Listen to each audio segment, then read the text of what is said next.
At saan ka pupunta, ha? Magsusumbong ka kay mommy? Sige, subukan mo magsumbong. Isa-set up kita. Hindi mo magugustuhan ang gagawin ko. Ito ang tandaan mo. Katulong ka lang. Ako ang anak. Tandaan mo yan. Sumusobra ka na talaga, ha?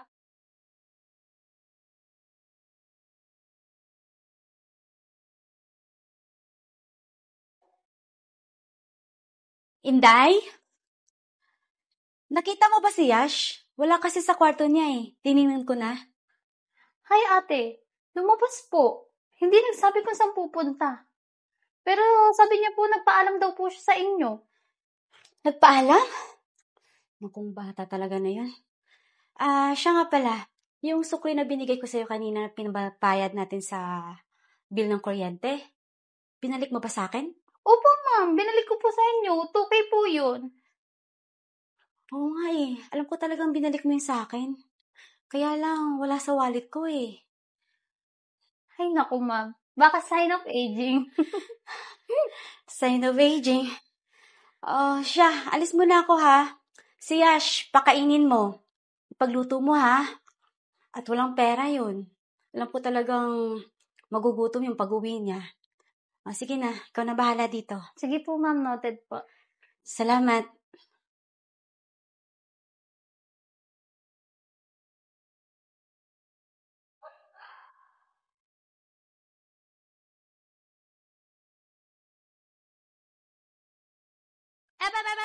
Yash, halika dito. Teka nga lang. Saan ka galing, Yash? Kanina ko pa hinahanap sa akin ng mama mo, ah. Akala ko ba nagpaalam ka? At saka, teka lang. Nag-shopping ka. Saan ka kumuha ng pera, abe? Bakit ba ang dami mong tanong, Yaya? Pwede ba? Nagugutom na ako. Ipaghain mo na lang nga ako. Ay, naku, tong batang to, nakakainit ng ulo. May pang-shopping pero walang pangkain.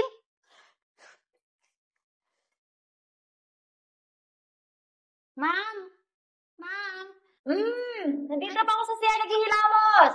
Andito na po yung pinapalit yung pera, ma'am. Ilagay ko po sa ilalim ng bag nyo.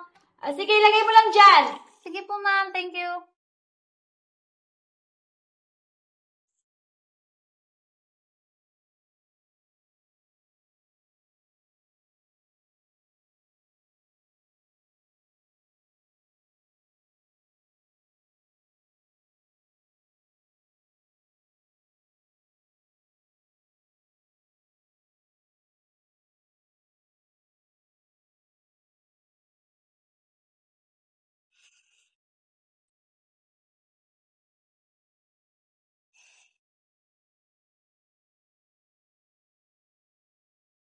Oh, Yash. Anong ginagawa mo dito? Ma, kasi po yung bag niya po nalaglag, kaya pinulot ko lang po. Bakit ka nga nandito, anak? Hihingi po sana ako ng pera. Pera? Anong gagawin mo sa pera? Gusto ko po kasing bumili ng bagong sapatos. Yung bagong labas po. Gusto ko po kasi na ako yung unang makakabili sa mga kaibigan ko. Ay, wow! Kung makahingi ka ng pera, akala mo pinupulot ko yung pera. Tsaka sapatos. Ang dami mo ng sapatos. Kaya, Yash, tumigil-tigil ka nga. Pero ma... No! Pag sinabi kong hindi, hindi. Sige na, bumalik ka na sa kwarto at matulog ka na. Sige na.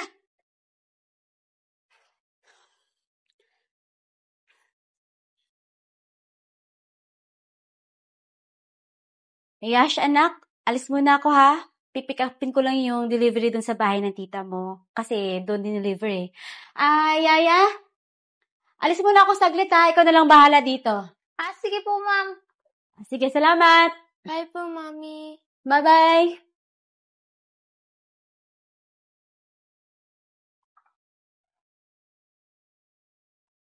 Ba't ang mamadali yung batang yun? Sinasabi ko na nga ba eh.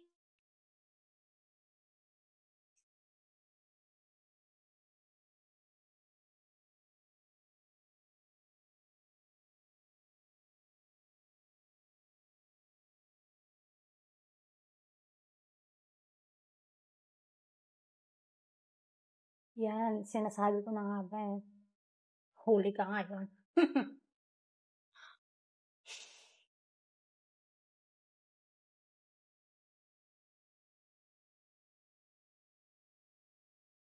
Van! Sinasabi ko na nga ba eh. Nahuli din kita. Nangungupit ka. Susumbong kita sa mama mo. At saan ka pupunta, ha? Magsusumbong ka kay Mommy? Sige, subukan mo magsumbong. Isa-set up kita. Hindi mo magugustuhan ang gagawin ko. Ito ang tandaan mo. Katulong ka lang. Ako ang anak. Tandaan mo yan. Sumusobra ka na talaga ha.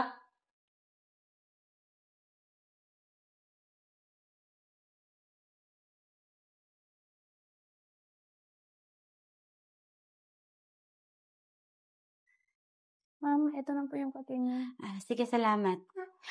Inday, upo ka nga dito.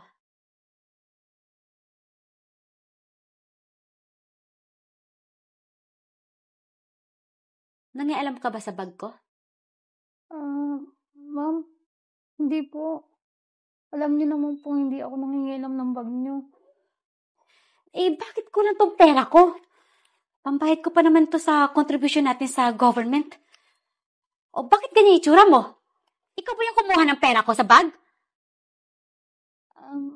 Kasi nakita ko po si Yas kumukuha po sa bag niyo. Pasensya na po kung hindi ko po sinabi sa inyo. Kasi hindi ko po alam kung maniniwala kayo sa akin. Tsaka, tinakot po ako ng anak niyo. Ha? Inday! Natakot kasi isang bata? Naku naman.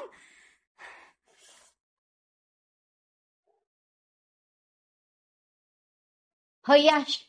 Halika nga dito. Saan ka galing? At bakit diretso ka lang? Mommy, nandito na po pala kayo. Saan ka galing? At ano yung bitbit mo? Eto po. Pinatabi lang po sa akin to ng mga kaibigan ko.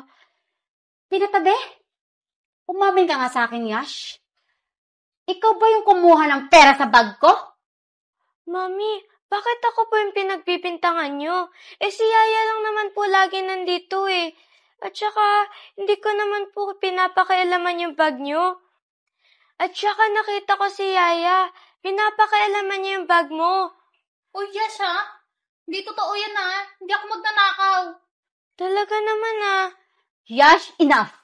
Tumigil ka na nga. Huwag mong pagbintangan si Inday. Alam ko na yung katotohanan. Magsisinungaling ka pa eh. Saan mo kinuha yung perang pinambili mo dyan sa mga gamit mo yan? Pinatabi nga lang po sa akin to. Sa palagay mo, maniniwala ako sa'yo, ha? Aamin ka ba o hindi? Sorry na po, Mommy. Hindi na po mauulit. Yash, anak! Kailan ka pa natuto mangupit ang pera, ha? At anong dahilan mo? Matagal na po, Mommy. Yung mga kaibigan ko po kasi, lagi silang may bagong gamit. Kaya, nainggit po ako. Yun lang ang dahilan mo? Anak, hindi kita pinalaking malikot ang kamay at lalong hindi inggitera. Alam mo ba kung para saan yung perang kinuha mo? At kung saan galing yung perang kinuha mo? Wala kang alam, di ba? Dahil ang alam mo lang, maglustay. Sorry na po, Ma. Hindi na po mauulit. Hindi na talaga maulit. At dahil dyan, grounded ka na. At ikakat pa pati yung baon mo. Grabe naman po ata yun, Ma. Grabe? Pumasok ka na nga sa kwarto mo at baka ano pang magawa ko sa'yo? Pinagbibintangan mo pa si Inday. Inday, pasensya ka na ha. Ako na yung humihingi ng dispensa para sa anak ko. Alam ko namang papagkakatiwalaan kita eh. Okay lang po yun, te. Sige po, maghahain na po ako ng mga kain natin. Sige, salamat. Yash, anak, sana maging aral sa'yo yung mga nangyari na to. At tandaan mo, hindi tama yung ginawa mo. Kasi kung hahayaan lang kita, dadalhin mo yan sa paglaki mo. At ikaw lang din ang mahihirapan sa totoong buhay sa labas. Yash, Hinduin mo yung pagkabata mo. At ito yung tatandaan mo. Hindi pinupulot yung pera. Pinaghihirapan namin yan ng mga magulang nyo para mabigyan kayo ng magandang kinabukasan. Sana maintindihan mo yan, Yash. Sana hindi na ito mauulit, okay? Yes po, Mami. Na-realize ko na din po. Hindi na po mauulit. Promise pa. Mabuti naman. Pero anak, grounded ka pa rin. Ma,